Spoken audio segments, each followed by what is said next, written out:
AITA for asking a kid in a record store to put back a rare record because I knew he was just going to resell it. Last weekend, I'm still wondering if I was out of line. I-32M was at a local record shop. I hit it up pretty often. Small spot, real community vibe, lots of regulars. While I'm flipping through crates, I overhear this kid, maybe 20, on FaceTime with his mate.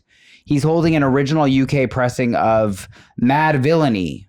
Rare as hell these days, especially in good condition with original PIAS hype sticker on it. I don't know what that means, but it sounds legit. He's saying stuff like, bro, this goes for like 200 pounds easy on eBay. LOL, should I cop? I switched to British. I like that. Decent condition too. Still got the hype sticker. Now look, I get the hustle, but something about it just rubbed me wrong. This wasn't some flipper event or a record fair. It's a small indie shop. The owner priced it low, 50 pounds on purpose. What is it called? Is it euro? Pounds. Pounds, yeah. Because it's the kind of place that tries to hook up real collectors. So I said, probably with a little salt, hey man, if you're just grabbing that to flip it online, maybe leave it for someone who actually wants to listen to it. He laughs awkwardly like, I mean, that's not really your business. After a minute or two of awkward, he put it back and left without buying. And yeah, I bought it. Nice. 50 pounds for a record I've been after for years. Not to flip, not to stick on a wall. It's spinning in my flat right now. Okay, enough of the British shit. Like, shut up, flat. Later, the shop owner, who knows me, just kind of laughed like, bit savage, mate. But he's Australian for no reason. Bit savage, mate. My mate says I was totally in the wrong. I said I basically bullied a kid out of a record just because I got there late and didn't want to pay eBay prices. So AITA for stepping in and copying it myself. And then he posted a picture of the record. No, we believed you. Is it on here? Yeah. Oh, we didn't need a picture. It's an MF Doom record. We totally believed you, bro. Oh, I see. It's actually, it says post image upgrade to premium. Should have paid for the plan, bro. But yeah, I have a strong take on this, so hit me with it. Oh, you want to hear us first? Well, yeah, I mean, we could hear mine. We just heard me. I mean, for me, I'm like, yeah, you said something to a guy. It was true, and you didn't do it. So I don't understand. What's the issue? Yeah, I think it's interesting that he was all like white knighting this store, and then the store owner was like, who cares? Like, people are going to do it whether you know it or not. It feels very, back in my day, like that's how this guy kind of came off, which is like. Do you guys like ticket scalpers? I understand it. Yeah.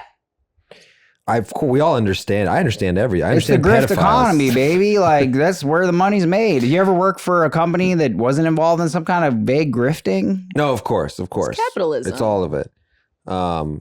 But there's some part of it where you're like, oh, because we're all doing this, because we're all of this mentality, we've artificially inflated the price of things that at some point were novel prices.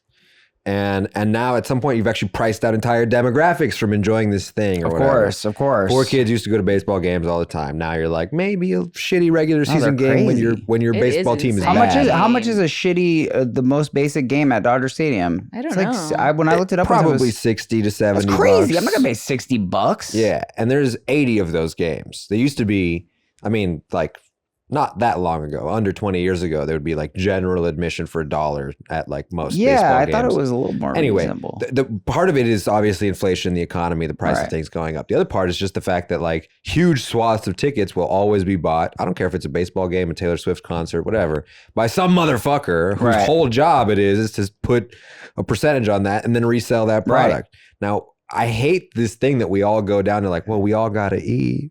So everyone's got kids. Go work for the government. I'm not trying to hear that shit. Get a post office job because you're ruining society with your we all got to eat nonsense. And that's what this guy is feeling towards this record kid. Interesting. I feel that. He's like, you could be at a fucking warehouse right now learning about how your spine is going to hurt in 10 years or whatever. Instead, you're over here fucking up my hobby. People are trying to get by, bro. Like, I don't know what to tell you. Like, some people don't want to work in the warehouse. I don't see you working in a warehouse. Here's what I say to the people trying to get by. Get together. If you want a better deal, organize with one another because you're not going to get it by yourself scrimping and scraping. I don't know, bro. For me, this is toxic optimism.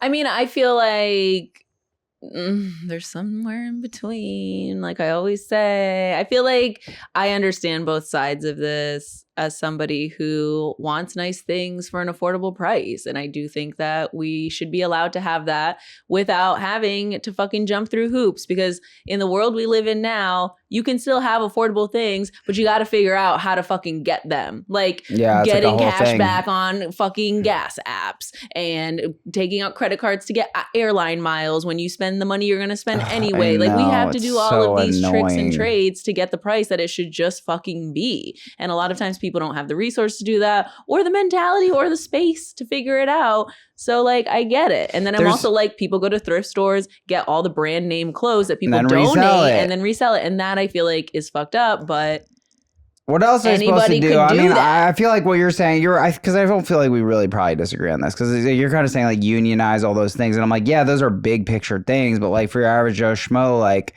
it's not really on the table. I have a good example. There's a guy on TikTok who says this isn't scalping. And what he does is he'll buy literally 1,000 Lego sets.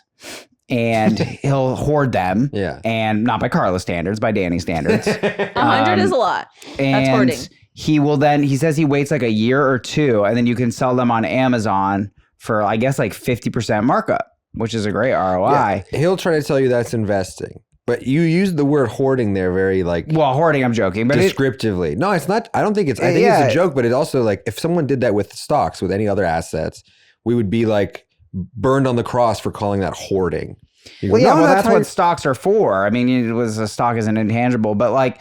To me, I'm like, look, I'm not going to say that this is a legitimate business. To me, it's a form of scalping. Is it wrong? I'm like, I don't care. It's called speculation. It's speculative activity. It's absolutely speculative. And also you still need a good amount of money in order to do that. So that to me feels dirty, is like, if you already have the amount of money to do that and you're buying 100 Lego sets, that's like thousands of dollars. Yeah, I mean, to me, and then waiting a year to maybe make money. It's a form of scalping, really. I'm like, is it legit? I mean, I don't particularly like it. I don't respect it, but you're grifting to make money, and that's just what it is now. I mean, I have my own opinions about what stocks are and the nature of most. I mean, look, if you're making money and not doing any work, it's like, where do you think that's coming from? It's coming from someone. In a system of winners and losers, if you're making money, you're literally winning by absorbing dynamism.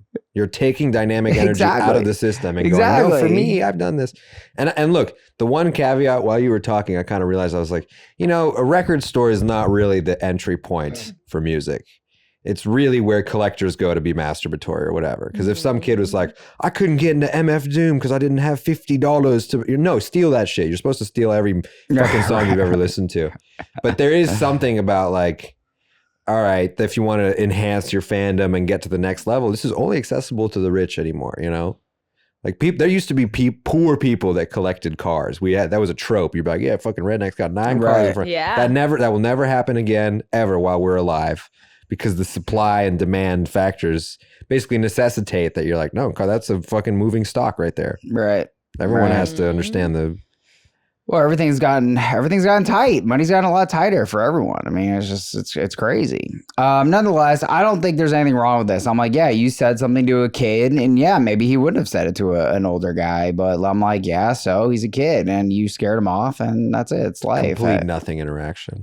I wonder what that kid is thinking. I wonder how this has impacted the kid since then. I wonder if he still thinks about that and considers it whenever he's about to like buy something to sell it. Well, I don't think it's like, I mean, there is a spectrum, and you're right. Like, there's a guy here who does what you just said, which is like, I mean, there's a line, but like, yeah, he thrifts to find interesting shit to resell at a huge markup. Yeah, that's like estate sales even. People is that wrong? I'm just like, to me, that's storage wars. There's curation. Wow, we're really on a TV kick with you today.